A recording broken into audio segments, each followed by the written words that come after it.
Matty, a few weeks past now since the playoff final. Just talk us through what it was like playing in it and obviously what happened afterwards. It was great. To be honest, it was a bit of just relief.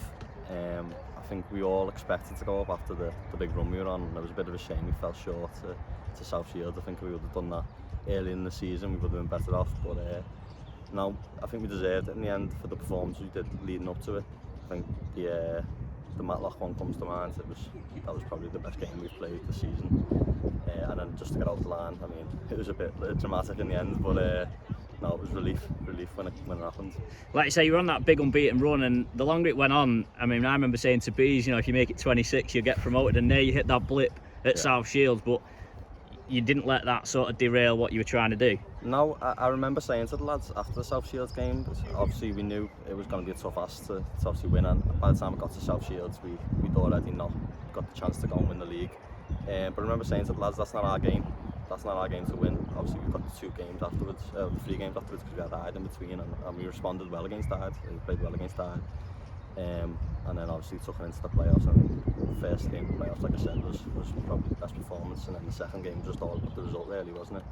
So yeah, good to get over the line. What were the celebrations like afterwards? Well, it had to be a bit tame for the Monday night, but it was good. We made sure we celebrated the week after as well. So yeah, it was a good experience. And obviously for yourself, you know, you had the bad injury last season, but you played a lot more games this season. Do you feel now, you know, you made the decision to come down the leagues a little bit, and obviously great that you've been able to move up with Warrington? Yeah, it was more of a bit of a shame last year, because I felt like I came in and I was doing well. Obviously got the injury and then went to Bootle. I was lucky to get quite a few games for Bootle, so they helped me out a lot. And then I came back new season, and I thought, like, obviously I just got to give it my best go really, and I got lucky with Bees as well. He's been obviously great with me, giving us a chance. It took a while to sort of get that, but I think he trusted me, and then started getting the trust, and I started actually starting quite regularly, and I felt like I deserved to start as well. So yeah, it was great, and obviously now I just want to push on and try and do the same again this season.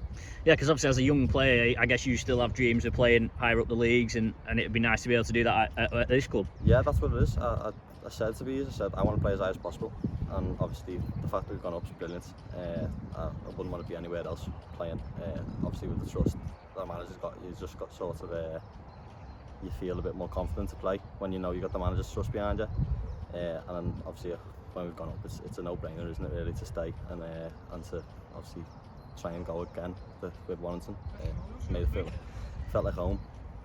Does the fact that all the players, well, virtually all the players have already committed for next season to stay, does that emphasise how tight the group was? Yeah, that's what I think it is. Obviously it's been emphasised a lot in obviously all the media, that we have got a small group, but we've got a good quality group as well, and the lads are all good mates as well, so it sort of helps on the team. We back each other, helps on the pitch, and yeah, we're mates outside the footy, which helps obviously winning footy. And obviously looking ahead to next season, different challenges, different grounds to go to. How much are you looking forward to that? Yeah, well, obviously I was a bit, as I said to James before, I was a bit gutted that Kidderminster went up really, because I thought that was another big team, but obviously the likes of like